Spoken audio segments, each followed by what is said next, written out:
Feeling drained from office politics and worn out by workplace dynamics, my husband Fred was at his wits' end. Wanting the best for him, I agreed when he suggested becoming a stay-at-home husband. But then, I found out he was betraying me, exploiting his new role at home. He thinks I won't notice because I'm always busy with work, he said. And I caught him embracing another woman. Fury boiled within me, and I vowed to get my revenge.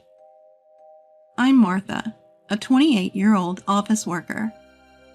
Fred and I have been married for 3 years, and I'm the primary breadwinner for our household.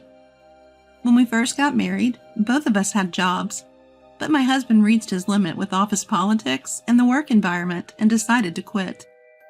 He expressed a desire to become a stay-at-home dad, which threw me off a bit initially. When my husband first brought up the idea of becoming a stay-at-home dad, I was a bit puzzled, but I quickly remembered that I had always been the higher earner between the two of us. Plus, the toll his work was taking on his mental health became clear. Putting all that together, I concluded that this arrangement was what suited us best as a couple.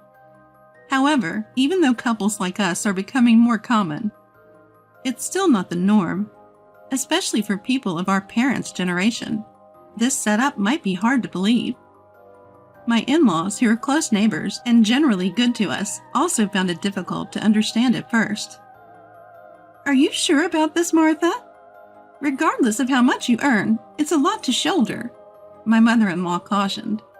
My father-in-law added, Maybe I'm old-fashioned, but what about when you decide to have kids? And can Fred even manage household chores? Have you thought about that? They were concerned about our future, and their words made sense. They weren't worried about appearances. They genuinely cared about us. I felt thankful for that, recognizing once again how fortunate I was to marry into such a caring family. We understand your concerns, I said, and we want to share our plans to ease your minds. I carefully addressed each concern and question raised by my in-laws. For worries about income, I showed them my earnings. Regarding pregnancy and childbirth, I explained the benefits from my company. I emphasized how my workplace is women-friendly, mentioning paid family leave among other things. Luckily, the company I work for offers excellent benefits for women, making family leave a stress-free option. As for Frederick's lack of domestic skills, I said I'd teach him and we'd figure it out. Once I'd covered these details, my mother-in-law said, I see you and Frederick have thought things through. If you're this prepared for the future, I have no complaints. What about you, dear? My father-in-law nodded. Comparing our generation to today's youth isn't fair. If you two are satisfied and have few concerns, it's not our place to intervene. Martha, please continue to look after Frederick. My husband's bear-like father, as people call him, made this polite request. He's an imposing figure, but I know he's kind-hearted. So it was a relief and a blessing that both my mother-in-law and father-in-law understood. However, they had one condition. In exchange for our approval, not that it's a big deal, mind you, please let me teach Frederick housekeeping tasks. We don't want to burden you any further, Martha. Honestly, I was thrilled when my mother-in-law offered to teach my husband how to do housework. With my job taking up most of my time, I knew I couldn't commit to teaching him myself. I'm not even that great at housework to begin with. My mother-in-law, on the other hand, has years of experience as a housewife. It eased my worries about both the quality of the teaching and the time commitment. So, do you think you could let us handle this? It would put our minds at ease, too, knowing it would lighten your load. My father-in-law seemed to be considerate, not wanting me to worry too much.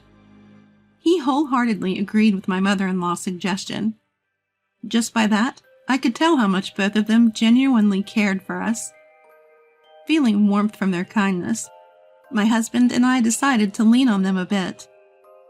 After that, my mother-in-law started visiting, almost daily, teaching my husband the ropes around the house. Since he had declared he wanted to be a stay-at-home husband, he was keen on learning from her, and she was more than happy to teach him everything she knew. Today, I made a creamy salmon dish. How's the taste? It's delicious as always, thank you. By the time 6 months had passed, my husband was fully capable of handling all the household chores, even cooking better meals than me. His attention to detail in all tasks was impeccable, making it impossible for me to brag about how I used to be the one managing the home. In fact, me trying to help only seemed to slow him down, so now I practically have no role when it comes to household chores. Feeling a bit defeated is the price I pay for having such a competent husband. But the bright side is, since my husband took over, my mother-in-law's visits have become less frequent, and our life is more fulfilling than before. She's still a bit intrusive, saying things like, "We made too much dinner. Why don't you two have some?" They come by regularly to check on us. We were always close with my in-laws, but I think our relationship has improved even more since my husband became a stay-at-home dad. My career has also taken off, thanks to my husband's support. My performance is better than ever. In hindsight, I feel a bit guilty for my husband, who used to work so hard, but we're a happier family now, and that's what matters. One day, thanks to my husband's support, I had to go on a business trip. The destination is quite far from where we live, and the business trip lasts for about a month. Since getting married, this is the first time I will be away from my husband and from home for such an extended period. So I had my own little anxieties. "I have to leave tomorrow. Are you sure you'll be okay? Don't eat junk food while I'm away." Even though I know he's more than capable, old memories of him not being able to do anything make me worry. With a wry smile, he says, "I'm not a child. While you're away, I'll take care of the house. Just focus on your work and do your best." Hearing this, I felt even more reliant on him. I find myself relying on my husband more than ever. It's simple, but just that realization alone blows away my earlier anxieties. And the next morning, I head off to my business trip with a renewed spirit. While busy with work at the location, I still make sure to call my husband at the end of the day to catch up and share how things are going for each of us. Today, this happened. Yesterday, I met that person. These everyday conversations helped heal my work weariness. Is that you, Phil? I'm Frederick's wife. Thank you for everything you did for us. During a business trip, I unexpectedly run into someone I know. This person is Phil, my husband's former boss. He's the one who supported my husband through rough times at work, someone my husband looked up to and respected a lot. My husband even brought him to our house more than once. Turns out, after my husband left his job, Phil also resigned due to family issues and had joined the company I was currently dealing with on my trip. Today, he was here to help with the project I was managing. We catch up and share what's been going on in our lives. After a long conversation, Phil says, "It's really a shame about Frederick. Although he was at fault, it's just sad." I guess he's talking about my husband's resignation. But what does he mean by he was at fault? From Frederick, I'd only heard about difficult work relationships and issues with the company structure. I'd never heard anything suggesting Frederick himself was problematic. So Phil's comment raises some questions for me. Noticing my confusion, Phil realizes I don't know the full story. "You didn't hear about it? Oh, it's terrible," he says, covering his face with his hands. Hearing this, I realize that work can wait. I quickly wrap up the project, give my bosses an overview, and finish handing over my responsibilities at the trip location. I'm surprised at my own efficiency as I finish all my tasks and rush back home. The goal is to confront my lying husband. And if what I heard from Phil is true, it's to catch evidence of whatever may be happening right at this moment. I cut my business trip short and get on a plane right away. As soon as I arrive at the airport, I hail a cab. Throughout this, the only feelings I have are of disappointment and anger towards my husband's betrayal. With those emotions, I arrive home, making sure to be as quiet as possible as I enter the house. I can't see my husband in the living room. I have plenty I want to say and do, but first, let's find out where he is. Just so you know, it's totally fine doing this at home, right? She won't be back from her business trip for a while, so it's all good. I hear my husband's laughter following these words. Suppressing the urge to burst into the room in anger, I quietly step outside to avoid being noticed by my husband. I pull out my cell phone and dial. Mother-in-law, I'm sorry for the urgency. Can you come over right now? I explain the situation over the phone to my mother-in-law, who agrees to come immediately. It's a short walk from my in-laws' house, just about 10 minutes. Before long, my mother-in-law shows up, bringing my father-in-law along after hearing the story. We should go inside now. They should still be in there. I take the visibly furious pair back into my home. Our target is the shower room, where voices of a man and woman still mingle. As we approach, my father-in-law grimaces at the sound from the shower room. My mother-in-law looks like she's about to explode, her face distorted with outrage. I make eye contact with the two of them and then fling open the shower room door. The sudden action startles the people inside, but I couldn't care less. Seeing our faces, the two inside look dumbstruck. Sit down on the floor now. Frederick, explain yourself right away. My husband tries to stammer out a pointless excuse, but I'm not in the mood for his nonsense, so I shoot him a glare that silences him. Under the force of my anger, the two awkwardly step out, wrapping themselves only in towels and sitting on the floor. My husband looks up at me cautiously, and I speak. So, what's going on here? What have you been doing while I've been busy on business trips? As I demand answers, my husband's shoulders shudder. His face turns pale as he blurts out, This isn't what it looks like. She's just a friend. I lent her the shower. That's all, I swear. His excuses are pathetic. Why do you have to take a shower together if you're just lending the shower? And why did she leave her clothes scattered in the living room of all places? He keeps coming up with all kinds of absurd excuses. I don't want to hear any more excuses. I heard everything from Phil. You know, you left your last job because your affair got exposed, didn't you? I cut off my husband's ridiculous excuses and confront him with the real reason he left his job. What Phil had told me was so shocking, it was more than enough to push my anger over the edge. Choosing to become a stay-at-home husband after retirement was just to secure time for an affair with this woman. When I think about it, it makes me feel pathetic. Of course, people will distance themselves from you. You hit on your subordinate while you have a wife. Did you think you could get away with it if you kept it a secret from me? He keeps lying about the reason for his resignation and won't end the affair as long as he thinks he won't get caught.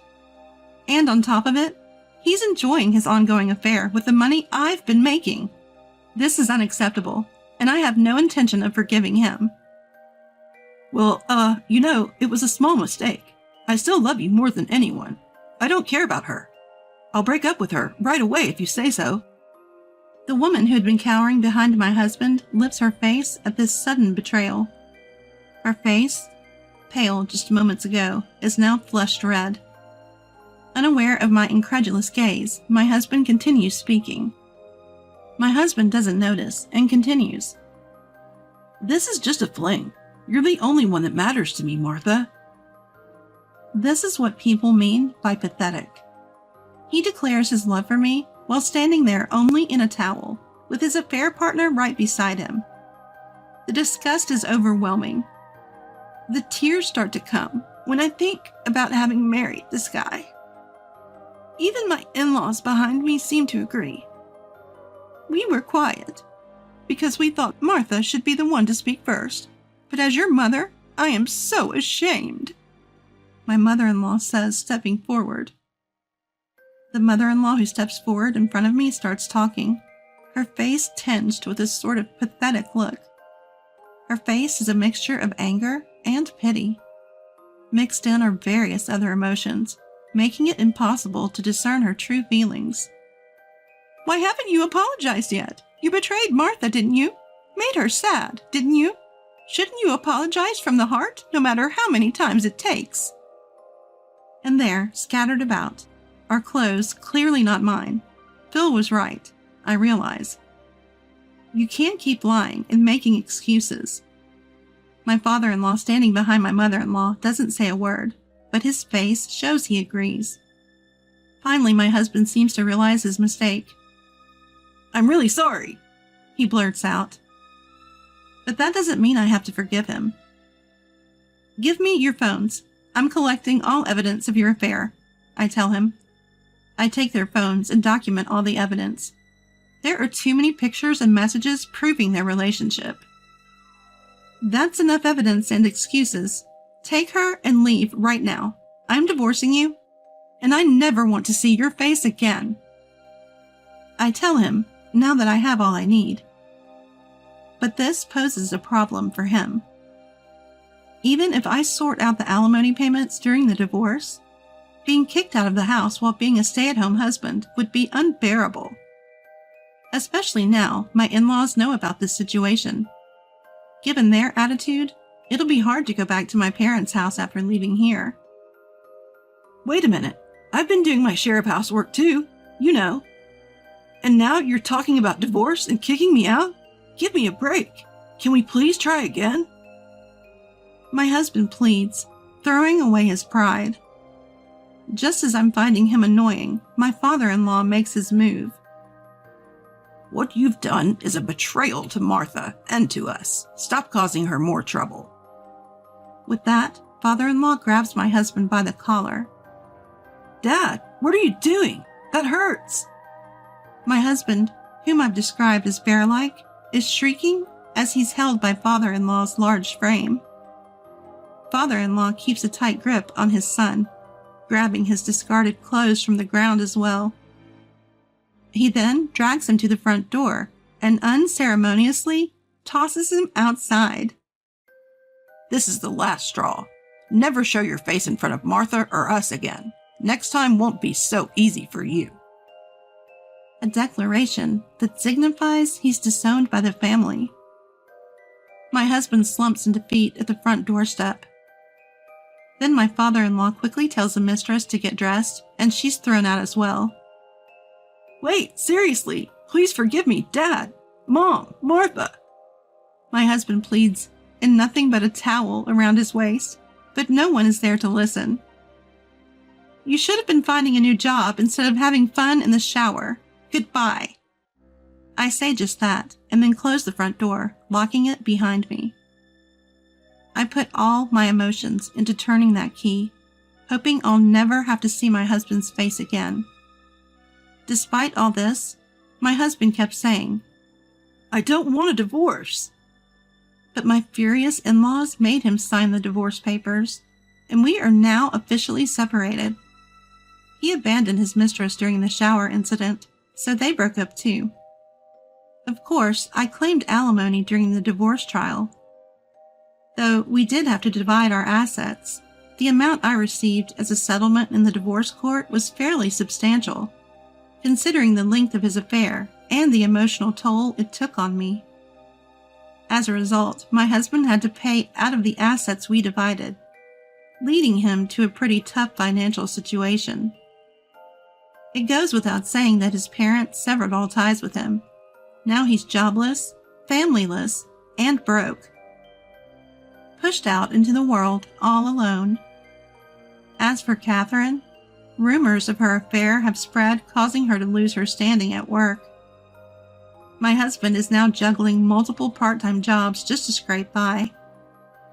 As for me, the experience has been liberating in many ways and allowed me to focus more on my career. As a result, I've achieved significant milestones and moved up the corporate ladder at an unusually fast pace for my age. I still have a lot to learn, but I'm living fulfilling days.